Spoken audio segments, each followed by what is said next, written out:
Am I the idiot for bailing on a trip with my mother because she called my uncle to come along without telling me? To give a little bit of context, since I'm 18, me and my mom make a vacation trip that happens every year, and it's sort of our little tradition. I left her house when I was 22, but we stayed in touch and kept a very good relationship. We still travel every year, and it became even more special now, because we don't get to stay together as much as we used to, so we use this time to be together. 2 years ago, two of my father's aunts asked where we were going on vacation that year, and they would tag along, because our trips look like fun. We are caught by surprise, but my mother gives them the whole itinerary. They end up tagging with us the whole trip and being a nuisance, asking me to carry things around. They don't speak English and don't even try, so they order me around so I get stuff done for them. It was the worst experience, but eventually ended, and we joked that we would never have other people come along. Last year, my uncle, her brother, asked if he could travel with us on our next vacation, because it looked fun. Yeah, you know where this is going. This time it was worse. We got individual rooms, but this time, I had to share the room with my uncle so he could save some money. I live alone, so I'm not used to sharing a house with someone, even worse a room. Same communication issues and some personality ones. They end up fighting from time to time. Siblings, you know, right. By the end of the trip I told my mother that it's okay if she wants to travel with whoever she wants, but I'm not up to it, and would pass next time. This year we are planning a cruise trip and some time in Europe. On Thursday she told me she had paid her part on the travel agency, and I could send them the money to cover my part. When I talked to them, they asked if I'm a non or an aunt's uncle. My mother had invited my uncle to travel with us again. After knowing that, I said that something came up and would call another day to finish the payment. Today I called my mother and told her that I'm not paying and won't travel this year, because I don't want to repeat the same experience from last year. She started crying, saying he invited himself again, and she couldn't say no, but this time would be different, because in the cruise each one can do whatever they want. Am I the idiot for not wanting to waste my vacation, the only time of the year I'm off work and can enjoy doing things that I like, or just relax? Traveling with someone I dislike, and I feel even worse because she didn't even told me. I found out because the agency guy asked me who I were. Now for a few comments before the update. Not the idiot. You need to stand your ground and don't let these people take advantage of the tradition that you and your mom started. They can travel with their own children. Then the original poster responded with, that would be the case for my father's aunts, but this uncle doesn't have children. He went through 2 marriages and never had a kid. I can tell my mother kind of feels sorry for him. She thinks he is lonely and that's why he wants to come with us. Comment 2. Not the idiot. But your mom sounds like a pushover. If her brother can invite himself, you can disinvite yourself. Your vacation is yours to enjoy, and if you don't set firm boundaries, you're going to be enjoying your vacation with your uncle forever. Then the original poster responded with, can't lie, she is. It's her baby brother, and she thinks he's a lonely dude. That's why he wants to come along. I understand feeling sorry for your brother, but maybe they can plan something for the 2 of them. Now for the update. Had dinner with my mother yesterday, and we straightened things out. Good thing I had therapy a day before, so I was bulletproof to her manipulation. I told her, yet again, how I was feeling neglected and that she overstepped the boundaries I had made. She was really sorry, but both of them already paid and couldn't cancel without losing a considerable sum of money. I told her to enjoy her trip and good luck in the trips to come because I wouldn't tag along anymore, as long as Uncle was part of it. Again, she cried a lot and suggested that we have another trip in July, just the 2 of us. That's what I wanted, right? Well, as soon as I listened to the proposal, I didn't quite want to accept it. I'm still feeling betrayed, and more so, the trip that we planned and was preparing for almost 4 months wouldn't be the same. She will go with my uncle and I have to settle for another destination. I didn't say no, yet I'm not that stubborn and really like to travel with her. It's just I still got that bad taste in my mouth, but didn't want to act recklessly. I'm very inclined to travel with her in July. I will just sit on this though for a while. Unfortunately, I can't wait too long, otherwise prices will skyrocket. Thanks for all the feedback and kind words. Hope this shows my relatives that they can't push me around and infiltrate my well-earned vacation. Comment 1. You can ask her rather than July, maybe to reschedule for next year so you have more time to prepare for something more exciting to do with her? Then the original poster responded with, that's a good point. I could really wait for next year instead of doing something that feels rushed. I will put some thought into it. Maybe a little more time is better. Comment 2. You're the idiot. Wow, you sound incredibly entitled and selfish. It's clear that your mother values family and wants to include your uncle in your annual tradition. Instead of being understanding and compassionate, you throw a tantrum and bail on the trip. It's not all about you and your precious alone time. Family is important, and sometimes that means compromising and making sacrifices for the people you love. You should be grateful that your mother wants to spend time with you and your uncle. Instead, you act like a spoiled child who can't handle sharing a room or dealing with minor inconveniences. Grow up and learn to appreciate the relationships in your life. Your behavior is childish and petty. Comment 3. People generally don't change their behavior unless they feel the consequences of that behavior. I'd let her plan and pay for this next supposed trip and see what happens. Then the original poster responded with, I see your point, but since I left her house I don't let her pay anything for me. It's when I finally felt independent. Another Redditor said to make her something like a deposit. I would pay back if no one shows up. Seems like a good idea, but I really want her to understand that we don't need somebody else. If I charge her because someone shows up, it seems like it's a fine to a contract. Now, for the next story. Would I be the idiot for banning my brother from my wedding? My fiancé, female 31, and I, male 30, are getting married in a couple of months. My brother, male 25, and I have different dads. Mine hasn't been around my entire life. Our mom married his dad when I was 5. The marriage lasted 5 years due to the marriage being forced upon her by my grandparents just because he had a good job, and she didn't love him. During the divorce, my mom started confiding in a coworker who we'll call C. C was also going through a divorce, and they supported each other.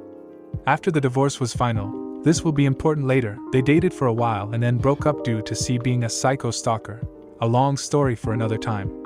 The issue, a few days ago, my brother was told by someone randomly while at work that knew C, that they dated before the divorce and that was the reason for it. This, of course, isn't true. I remember the whole ordeal and it just didn't happen that way. My brother, however, has taken this news as gospel. Now he's doing everything he can to find proof that it happened. Calling random friends and family who are obviously telling him the truth, but he just doesn't believe them. He's trying so hard to play the victim. Our mom was a good parent. She loved us both equally as she should, and has denied this guy's accusation vehemently to my brother. My brother has this complex of digging his heels in deeper and deeper until he's right. He's supposed to be a groomsman in my wedding, but I don't want any drama or for him to be vindictive because he and his wife got married because she got pregnant. Yes, I know they didn't have to, but they did, and had a courthouse wedding, which they chose to do. So, Reddit, would I be the idiot for booting him from the wedding party and possibly the whole wedding for starting unnecessary drama? Now, for a few comments before the update. Comment 1. Not the idiot. Call your brother and go have a face-to-face talk. Point out that everyone, you, your mother, friends, family, etc. have all given him the same answer. That he either thinks you all are all lying or he refuses to accept the fact that your mother did not cheat on his father, and that her past relationship, which is probably the real issue, is none of his damn business. Either way, if he refuses to drop this, at minimum he's no longer going to be a groomsman, and at most, he and his wife will be completely uninvited from the wedding. After that, let him sink or swim. Comment 2. Not the idiot if he's gonna go off a random stranger's word rather than his entire circle of friends and family. There's nothing you can do about it, but you don't have to have it at your wedding. Now for the update. So after reading through the comments, I thought I'd give an update. First, thank you everyone that commented. This has been a sore spot for me for a while now. I got married 3 weeks ago and I'm the happiest I've ever been. The ceremony was beautiful and we had an amazing time. My brother was not in it, nor did he attend. So, here's what happened. I spoke to my brother about his accusations, and he proceeded to act like nothing happened and that he did nothing wrong. Essentially just trying to brush it under the rug. Over Christmas he, his wife, and my niece came to our mom's house for a little while and the tension was so high that we barely spoke. The day after Christmas, he texted me asking if he and his wife were still invited to the wedding. I told him, if you can rectify and apologize for the situation with mom, then yes. He then replied with, well then we're not going cause I don't have anything to apologize for. This hurt so much, and I haven't talked to him since. I don't know where this is going to go or if I'll ever see my niece outside of holidays again. Again, thank you all so much for your advice.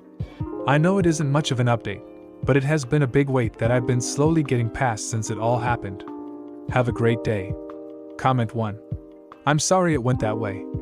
I'm glad you have been able to find some pieces. There's a quote I once heard that seems to fit your situation.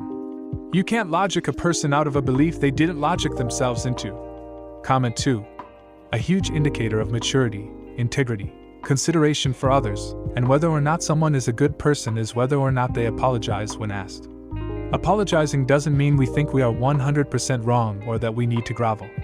It means we are sorry everything got messy, we won't do it again. We know it will help the recipient heal, and it will help mend things and recreate peace again for everyone affected. So to let one's pride get in the way is terribly selfish and immature and hurtful to all affected by the rift. Comment 3.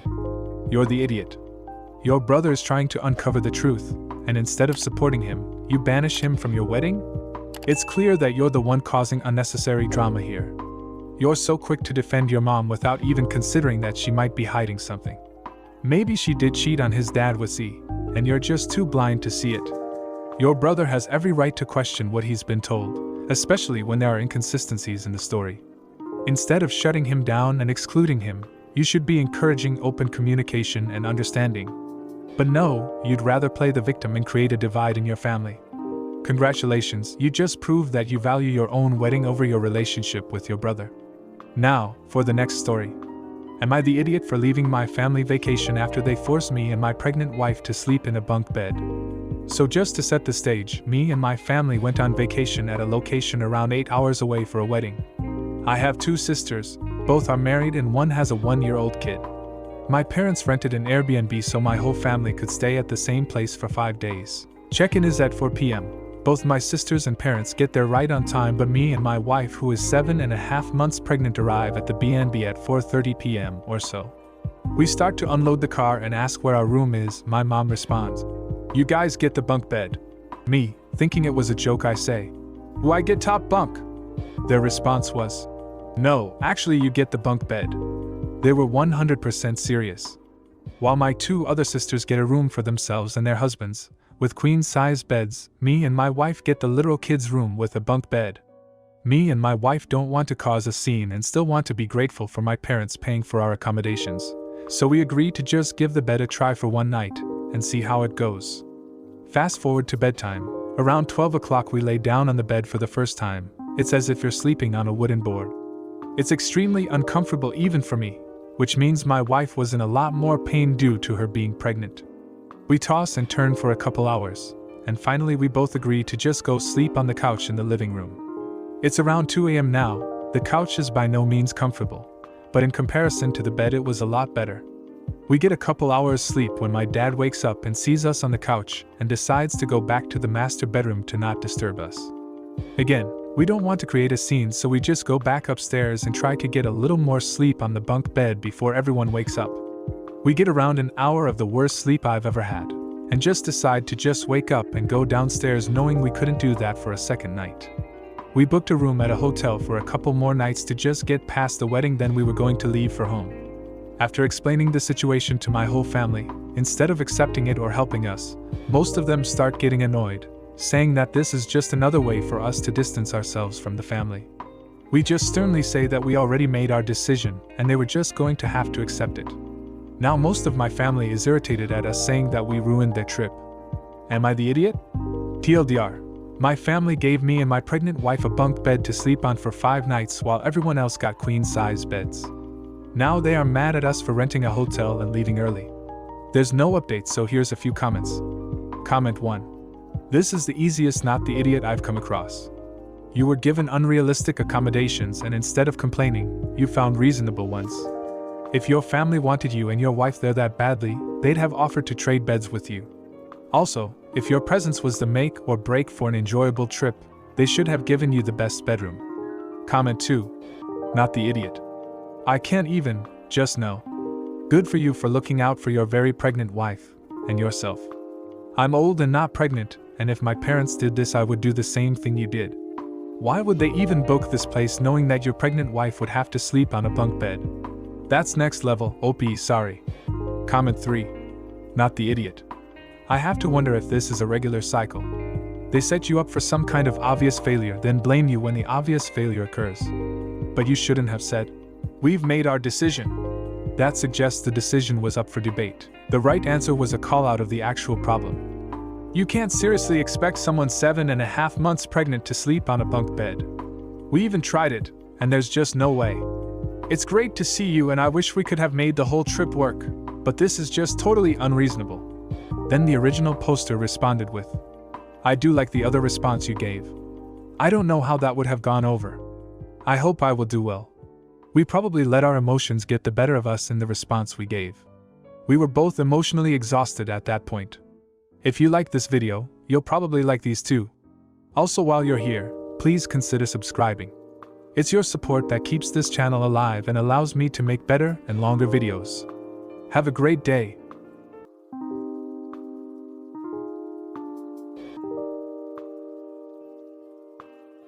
Am I the idiot for refusing to take my toddler to visit my in-laws? My husband and I have a young toddler, 15 months old. We live out of state from both of our families who are also far from each other, a 5-hour drive. Neither of our families live very close to a large airport, about 3 hours for my family and 2 for him. For context, my family adores my husband, his family hates me and I don't like them either. The reasons they hate me aren't important, just know that it's nothing I've done. There are certain unchangeable things about me that they hate, and they were against us being together as soon as they found out. Since establishing boundaries and getting married, they have calmed down, but they still avoid speaking or making eye contact with me. Now we have a toddler and I'm planning a trip to visit my parents for an upcoming holiday. We're also planning to tour the area because we're considering moving there next year. I've done all the legwork to plan the trip. My husband wants to visit his family as part of the trip, but I refuse. My main reasons are, it's way too long of a car ride with how young kiddo is. It's already enough traveling and stress just getting out there. Second, they don't do anything for our kid. Multiple members of my immediate and extended family have visited at least once and stepped in to help with childcare gaps even though they are all a flight away. So part of the purpose of this trip is for us to be the ones going to visit instead of them always coming to us. The husband's family has never met kiddo and have only done 2 video calls, although they have sent some small gifts. Third, we'd have to take more time off of work to fit it in. The husband is pissed and thinks I'm trying to deny his family a relationship with our kid. I've extended an open invitation for them to visit, but so far they haven't. There's no financial burden on their side, they just give semi-plausible excuses. They counter with an offer to take kiddo for a few years so we can focus on our careers and kiddo can learn their language. That's a hard no from us. I offered to meet them for a day or 2 in the major airport city. They go there all the time, since we have to go back anyway, but that's not good enough either. Apparently we have to go to them, and can't expect them to accommodate us because they just won't do it. So if I want them to meet kiddo, we have to do all of the work. But I don't really care if they meet kiddo or not, ESP, after all they put me through. It's not my job to make sure that happens. I think if the husband wants them to meet kiddo, then he needs to plan his own trip and coordinate with them, not tack on to what I'm already planning. My husband thinks it's ridiculous to expect him to plan another trip when we're already going to be out there, even though it's not exactly close, and that I'm not considering his feelings. Am I the idiot? Now for a few comments before the update. Comment 1. Not the idiot, you do have a marriage issue though, and a family issue. The offer to take the child for a few years to allow you to focus on your career suggests that his family is a certain ethnic group to me, and that you likely are not that same ethnic group. That is why they refuse to have anything to do with you. You need to make absolutely certain that you are present on any visit between your child and your husband's family. You don't want the child left with them, and your partner needs backup to say no. You also need to watch the interaction and make certain that they are welcoming to the child, and don't discriminate based on ethnicity. I hope I'm wrong, but I've seen it too many times. Good luck. Comment 2. Not the idiot. However, exactly what your in-laws hate about you is somewhat important here, because if your child shares those unchangeable characteristics, then you would actually be an idiot for introducing them to the kid at all. Now for the update. I appreciate all of the comments, even the ones that said you're the idiot, because it helped me remember to be empathetic to my husband's feelings. In the end, I stood my ground. We will not be visiting my in-laws for this trip or at all in the near future. It definitely got a bit heated, but logically it just didn't make any sense to visit my in-laws.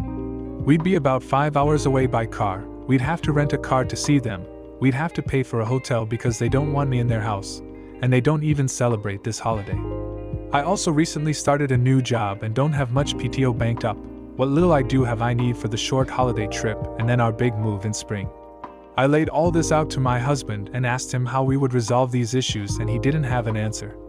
I can't magically get more PTO. Either one of us wants to add 10+ hours of driving onto a trip that already has a cross-country flight or pay for a hotel/car rental. And frankly, our parents do not live near each other even though it might be in the same region. Think one lives in NYC, the other in Buffalo, New York. Yeah, it's the same state, but it's not close at all. So this expectation that when we see one we have to see both has to stop. A few weeks later we talked about it again in the context of us moving closer, still 5 to 6 hour drive, and I laid out for him that I'm simply not willing to go so far out of my way to make sure my in-laws have a relationship with our kid.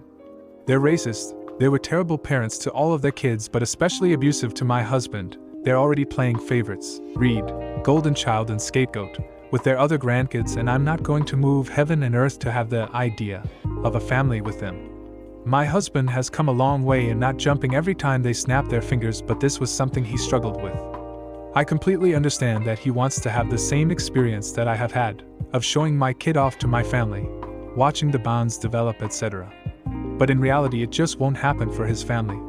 They don't care about him very much, never call or send a gift for his birthday even though he spends a lot of money on them for their holidays and birthdays.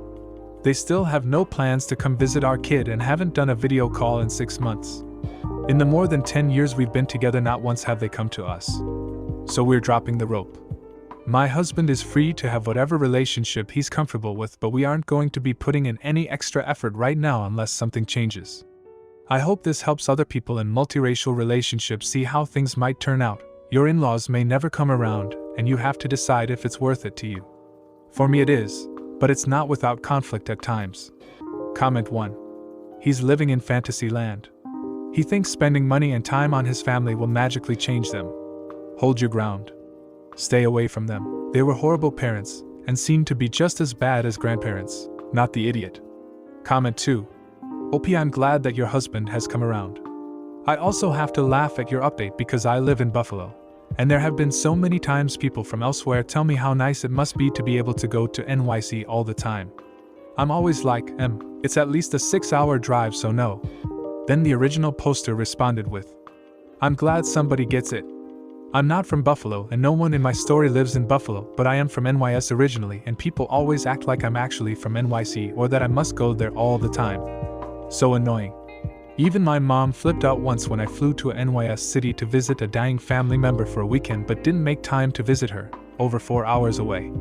So I guess everyone's susceptible to thinking you can just tack on an extra city if it's technically in the same area. Comment 3. You're the idiot. Wow, just wow. You're denying your husband's family a relationship with your child because of some petty reasons? It's clear that you have some deep-seated issues with them, but that doesn't give you the right to cut off your child from their grandparents. And your excuse that the car ride is too long for your toddler? Give me a break. Plenty of families travel long distances with young children without any issues. You're just making excuses to justify your selfishness. Your husband has every right to be upset with you. You're not considering his feelings or the importance of family bonds. It's time for you to grow up and put aside your personal grudges for the sake of your child's well-being. Stop being so stubborn and make an effort to foster a relationship between your child and their grandparents. Now, for the next story. Would I be the idiot if I attended my best friend's wedding? I, 24, female, have been best friends with Andrew, 24, male, since kindergarten. It's always been me and him against the world. We've had other friends throughout our lives and been part of different circles, but we've always been each other's number one. Things got tricky when we joined the dating pool. Some of my boyfriends would oftentimes get jealous of the bond we shared. Obviously to us, it was always purely platonic, but in our small town, a male and female friendship as close as ours was unconventional. Andrew started dating Jess in April 2019, and they are due to get married in January. I am extremely happy for them, and I'm looking forward to having little babies to spoil. However, I recently found out through a mutual friend that Jess does not like me. Jess was telling my friend that she has always felt insecure about me and Andrew's friendship and thinks I have feelings for him. It was my first time hearing about this. She has always been nice and sweet when we've met up, so this came out of the blue for me. Our mutual friend advised me to not attend the wedding so as to not ruin Jess' special day. I have been thinking about not going, but I was named Andrew's best man alongside his brother, and I don't want to bail on him or hurt his feelings by not attending. So, would I be the idiot if I attended my best friend's wedding? Now, for a few comments before the update. Comment 1. Not the idiot. As I was reading your post, I was thinking, go if you get an invite. Now that I read you are Andrew's best man, you should absolutely go. The wedding likely isn't going to change your dynamic. I have somebody in my life similar to Andrew. She's absolutely wonderful, and my life is so much better because she's in it. In no way am I competitive with her relationship. In many ways, I think I make it better. They are going to have to learn how to make decisions as a couple. You are one of them. If you are unsure, ask them both to dinner and talk about it. Comment 2. Not the idiot. Can't Andrew and Jess talk about it and find a solution? Seems like they should communicate soon and clearly. Comment 3. Not the idiot. Jess is just jealous, and it may or may not go away over time. If not, sit down and talk about it with her or ask if Andrew knows about it. If you are still dating, it will likely go away with time. Now for the update. Thank you so much to everyone who replied and gave me some things to think about in my previous post. I'm very happy to inform everyone that this is a happy update, and things thankfully didn't escalate. I reached out to Andrew and talked with him privately about what I had heard, and he was also as taken back as I was, given that Jess had not mentioned anything to him either. I asked for him to not mention it to Jess and instead chose to talk to her myself. We had lunch at my apartment, and she confided in me about some insecurities she had felt about my friendship with her fiancé. I was more than happy to reassure her that he was nothing more to me than a little brother. We also established more boundaries so she feels more secure. We also talked about what our mutual friend said, and Jess did talk to her about how she was feeling, but she never asked or even mentioned my participation in the wedding. I did offer to back out of the wedding party, but she insisted that it wasn't necessary, and both her and Andrew wanted me there. I did take some people's advice, and me and Jess will have a girls' night every Friday. It's important to me to be able to be even closer with her, and I want to be able to put any of her worries to rest. As for some criticism in my last post about me saying me and Andrew were each other's number one, I can assure you all that I meant it in. We'll have other friends, but we'll always be each other's number one friend. I know my place in Andrew's life, and I am in no way trying to be or will I ever be above his future wife. Comment 1. Finally, I get to read about mature behavior. This is how one is supposed to act. If there's a problem, address it with the person. Talk it out in a non-confrontational manner. Thanks for setting an example for other readers to follow. Comment 2. Great update. My husband also had a female best friend when we met. I decided I could be jealous or I could be friends with her as well. I've been married for over 2 decades and she's still my best friend. Her and I talk and hang out together much more than they do these days. I'm an aunt to her kids and she's an aunt to mine. Our families have even vacationed together for some years. Comment 3. You're the idiot. You sound incredibly self-centered and vindictive. Your in-laws may have their issues with you, but it's important to put your child's well-being and relationships above your personal grudges. Refusing to let your husband's family meet your toddler because of your own dislike for them is petty and unfair. Your husband has expressed his desire for them to have a relationship with their grandchild, and you should respect that. It's not about you or your feelings towards them. It's about fostering a connection between your child and their extended family. Your offer for them to visit on their own terms is half-hearted at best. If you truly cared about your child's happiness and growth, you would make an effort to facilitate these family connections. Your refusal to do so is childish and shows a lack of empathy. Grow up and prioritize your child's needs over your own resentments. If you like this video, you'll probably like these too. Also, while you're here, please consider subscribing. It's your support that keeps this channel alive and allows me to make better and longer videos. Have a great day. Would I be the idiot for raising the rent on my wife's ex-husband? I, male 31, have known my wife, female 33, since we were in high school. We have been married for 6 years and have 3 kids, 5M, 2F, female 2. My wife got married to her now ex-husband, male 38, when she was 20 and he was 25. They have 1 daughter, female 12, together that my wife has primary custody of. Their marriage fell apart when her ex cheated with his now wife 10 years ago. They now have a son 9. 3 years ago, my grandparents passed away and left me their house. I basically grew up in that house. We decided to move into it. It's bigger on land, and we're going to sell my old house. But that was when the panda hit. My wife's ex lost his job and where they were living. We did them a favor because of my stepdaughter, she calls me Papa, and let them move into my old house at a discounted rate. Our relationship has been okay until recently. He started to act like the house they are in is theirs and not taking care of it. I have brought it up every now and then, but they usually blow me off. I brought up the idea of raising the rent to a fair market to my wife, but she doesn't think it is a good idea. Money is not the issue, it is the entitled attitude they carry. If anything were to happen, we would still retain primary custody of my stepdaughter. That house was my first big investment. I did them a favor when I could have just sold it, but now they are disrespecting me and my property. They are not struggling anymore, and I'm not sure what to do. I want to make my wife happy, but I can handle the disrespect. Edit. Just to clarify, my wife, our bio kids and stepdaughter live in my grandparents' old house. Wife's ex, his wife, that their kid lives in my old house I bought years ago. Now, for a few comments before the update. Not the idiot. I hope you have a written lease that you can terminate, or at least not renew. If you don't have a written lease, prepare for a long eviction process. Comment 2. Not the idiot, but it feels strange that your wife is taking their side since they're disrespecting both you and your property. Then the original poster responded with, my wife is only worried about the relationship between her daughter and her ex. She explained that her ex is intimidated by my relationship with their daughter. If I kick them out of the house, it would put a strain on their relationship and be me separating them. The fact that I am able to provide financially and always be there for my stepdaughter is why my relationship with my ex-husband is the way it is. I'm only calling her stepdaughter for reference. I do consider her my daughter. I treat her the same as my other kids. Now, for the update. I sat down with my wife and showed her the post I made. She was mad, but after reading the comments she apologized and said this should have happened a long time ago. She said that if it was anyone else that she would have told me to kick them out. She affirmed that she was worried about our daughter and their relationship. But I understood that this is not right and how patient I have been about the whole situation. She agreed with things needed to change, but to give them the opportunity to make the change themselves. We decided that we were going to talk to them first and see how they react. The first part was me explaining the expectation of how this arrangement should be working. I showed them the lease that they have been singing since the beginning. In the agreement, it does state that tenant is responsible for the upkeep of the house and property. I pointed out the things that are being neglected. With proof. My wife pointed out how much they are taking advantage of me being a nice guy and letting them live there.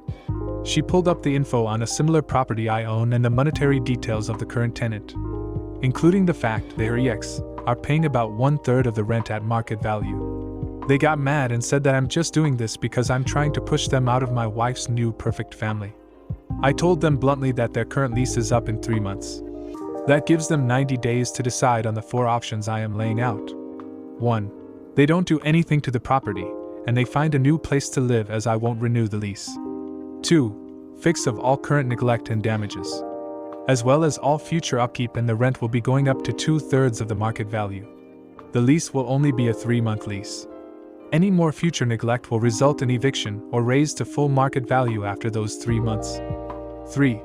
Do nothing during that time, and I will be putting the house on the market to be sold / taking the house and putting it in property management, so they would have to deal with them. 4.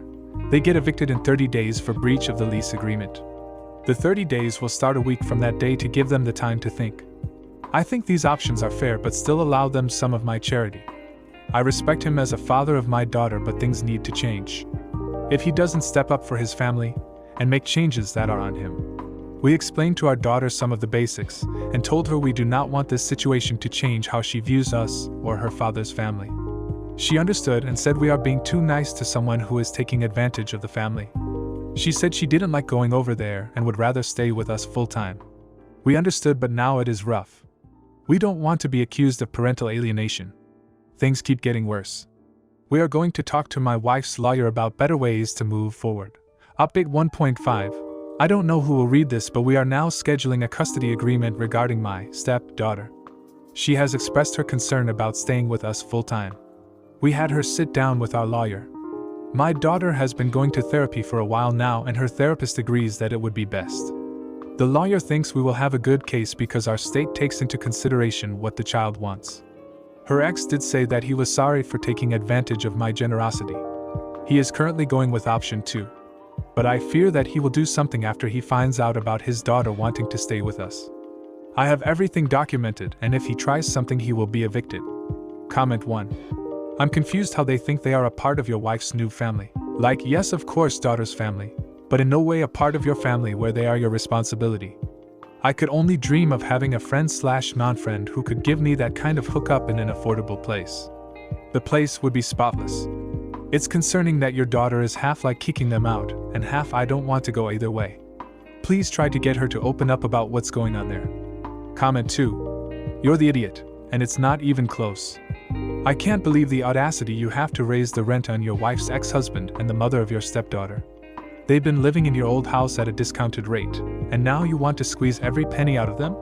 It's clear that you're just using this as an excuse to exert control and punish them for some perceived disrespect. Your wife is right to be concerned about the relationship between her daughter and her ex-husband, and you should be too. Instead of trying to work things out and find a solution together, you're willing to tear apart a family just to satisfy your ego. It's despicable and heartless. You should be ashamed of yourself. Now, for the next story. Am I the idiot for refusing my brother and his pregnant wife? I, female 21, have a boyfriend, male 22, of 3 years who has ASPD. My sister-in-law, who is 5 months pregnant, is scared of him and wants me to end my relationship. After pestering me for days and me trying to reassure her that I have a support system and my boyfriend will be completely cut off from her child, she still wouldn't stop texting me every day to break up. Me and my boyfriend decided to fake break up until the baby is born. Today I was running an errand for my brother and his wife. Sister-in-law asked me if I'm still seeing my boyfriend, to which I answered no. She told me I made the right decision and said that she can finally have a peaceful sleep. She keeps talking about how her stress level has been going up because of my affair, and she's glad she won't have to raise a kid in the presence of my boyfriend. This is where I might be the asshole. Sister-in-law asked me if I will move in with them. I answer with a simple no, and when she said she haven't stated the reason for her request and asked me to listen her out, I told her, "I don't really care about your reason, I won't move in with you," and walk out of the house.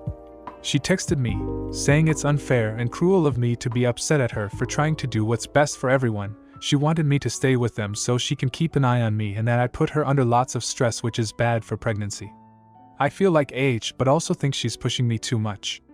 Edit. My brother have a talk with my sister-in-law and she have called me to apologize for her behavior. I came clean about the fake breakup. She says it's wrong of her to assume the worst in my BF. My brother asked her what would she do if their child was unfortunate enough to have the same diagnosis, and that changed her perspective, her words. But she have her concerns still and think it's best for my BF to keep his distance until further notice. And she will be speaking to her doctor about her anxiety and stress. She also offered to apologize to my boyfriend, but my boyfriend says he doesn't care about some pretty words and tells her to manage her own health, both mental and physical. Thanks everyone for your concern and advice, and to all those that made unnecessarily rude comments about my boyfriend and our relationship. Learn some empathy. Now for a few comments before the update. Not the idiot. Your sister-in-law is trying to manipulate you into being her live-in help. First by making sure you were single. Next by getting you to move in. Don't lie to her anymore, and block her number. Tell you won't be letting his wife harass you anymore. Then the original poster responded with, "I told my brother about it, and honestly I don't think he has any solution. I will suggest taking her to therapy." Comment 2. NTA sounds like she's trying to strip you of a support system so you can help with her kid. But there's likely more to this story. Why do they know about your boyfriend's diagnosis? Has he ever acted towards them in a way that might be concerning? Where would they have cause for concern for their child? Then the original poster responded with, 2 weeks ago my parents hosted a family dinner/get-together, and they invited their children and their spouse, me, my BF, my elder brother, his wife and my little brother. And while we're chatting the topic shifted to mental health. My BF made a comment about having a PD. My sister-in-law keep asking him to disclose the specific disorder. My parents are aware that my BF has a complex personality disorder, but don't know the exact diagnosis. My family and my boyfriend met quite a few times, but there's never been any incident. My sister-in-law unfortunately had a miscarriage during her teen pregnancy before she and my brother were together. I think that's where the sensitivity is from. Now for the update.